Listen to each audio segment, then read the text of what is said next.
पत्थर के सनम। दोस्तों, आज हम समझेंगे रफ़ी साहब का एक गीत सुनकर कि रफ़ी साहब के हर गाने में खूबसूरती क्यों आ जाती थी। उनकी क्या छुपी हुई एक अदा थी जो गाने को खूबसूरत बना देती थी। हर गाना एक खूबसूरत बन जाता था। और रफ़ी साहब एक्स्ट्रा उसमें क्या अदाएं लाते थे, आज मैं उसी की चर्चा करूँगा। उसी गाने का मैं एक विश्लेषण करूँगा। वो गाना है दोस्तों, पत्थर के सनम तुझे हमने। ये गाना क्यों खूबसूरत बन जाता है दोस्तों, और हर गाने रफ़ी साहब के क्यों खूबसूरत बन जाते हैं।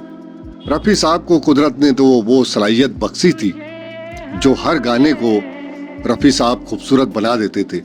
अक्सर ये गीत गाते हैं लोग, लेकिन कुछ अल्फाजों में चूक जाते हैं। जो गाने में जो अल्फाज लिए गए वो अल्फाज अदा नहीं कर पाते और गाने में वो खूबसूरती आ नहीं पाती। अगर आप रफ़ी साहब को फॉलो करते हैं, रफ़ी साहब के गीतों को गुनगुनाते हैं, कहीं पर भी आप अगर ट्रक चला रहे हो, कार चला रहे हो, कहीं बाग बगीचे में बैठे हो, रफ़ी साहब का गीत गुनगुना रहे हैं, अगर रफ़ी साहब के गीतों को आप समझकर गुनगुनाते हैं, गाते हैं, गीतों में एक चार चांद लग जाएगा दोस्तों। पत्थर के सनम। पत्थर के सनम, पत्थर नहीं बोले रफ़ी साहब ने, पत्थर के सनम। तो कुछ लोग गाते हैं कैसे, पत्थर के सनम तुझे हमने, लेकिन ये पत्थर भी बोला है रफ़ी साहब ने। गाना उनको रफ़ी साहब को दे दिया जाता था कि ये गाना आपको गाना है, लेकिन रफ़ी साहब उसमें एक्स्ट्रा अपनी एक तड़का मारते थे गीतों पे, तो वो गीत एक सुंदर बन जाता था, एक खूबसूरती आ जाती थी गीत में। जिस तरीके से हम लोग किसी खूबसूरत चीज को देखकर बोलते हैं कि क्या खूबसूरत है, और वो ज्यादा ही खूबसूरत हो तो हम ये बोलते हैं कि क्या खूबसूरती है। तो रफ़ी साहब में वो खूबसूरती थी गीतों में निकालने की। गीत तो खूबसूरत रहता था, लेकिन रफ़ी साहब वो गीत, खूबसूरत गीत को खूबसूरती में तब्दील कर देते थे। उसी तरीके से ये गीत है दोस्तों, पत्थर के सनम तुझे हमने, मोहब्बत का खुदा जाना।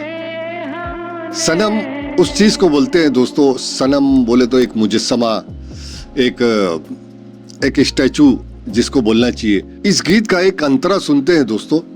उस गीत में अंतरे में जो आखिरी का अंतरा है, रफ़ी साहब ने जो कहा है, अक्सर वो मैं कई गीत सुना हूँ, यही गीत, तो लोग वो चीज नहीं निकाल पाते कि उसमें क्या वाज़े किया गया है, वो लोगों के समझ में नहीं आता। लेकिन गीतों को मैं बार बार बोल रहा हूँ कि गीतों को अगर हम समझ के गाते हैं, गीत खूबसूरत नहीं कहलाएगा, गीतों में खूबसूरती आ जाएंगी। तो चलिए दोस्तों, इस गीत का थोड़ा अंतरा भी सुनते हैं। कॉपीराइट की वजह से मैं थोड़ा गीत का अंतरा सुना रहा हूँ आपको, सुनिए। शीशा नहीं, सागर नहीं, सागर नहीं, मंदिर सा एक दिल ढाया है। तासमा। कुछ लोग बोलते हैं तो आसमा। फिर से सुनते हैं थोड़ा सी वो टुकड़ा, और आप गौर से इसको सुनिए दोस्तों। ता आसमा यानी जमीन से लेकर आसमान तक सब वीराना है, यानी यहाँ से वहां तक बोलते ना हम, तो ता आसमा यानी जमीन से लेकर आसमान तक वीराना ही वीराना है। अच्छा, ये गाने में दोस्तों अस्थाई के बाद जब अंतरा रफ़ी साहब गुनगुनाते हैं और फिर अस्थाई पे आते हैं तो पत्थर के सनम बोलते हैं, और बाद में जब ये गीत का मतलब अस्थाई शुरू होती है तो फिर बोलते हैं पत्थर के सनम। तो आप भी इसी तरीके से आप गीत गाएंगे दोस्तों, तो गीत में एक चार चांद लग सकता है, मैं बोल रहा हूं, लगेगा नहीं। वजह क्या, वो रफ़ी साहब थे। तो दोस्तों, ये वीडियो आपको देखकर और सुनकर कैसा लगा? उम्मीद है कि ये वीडियो आपको पसंद आया होगा।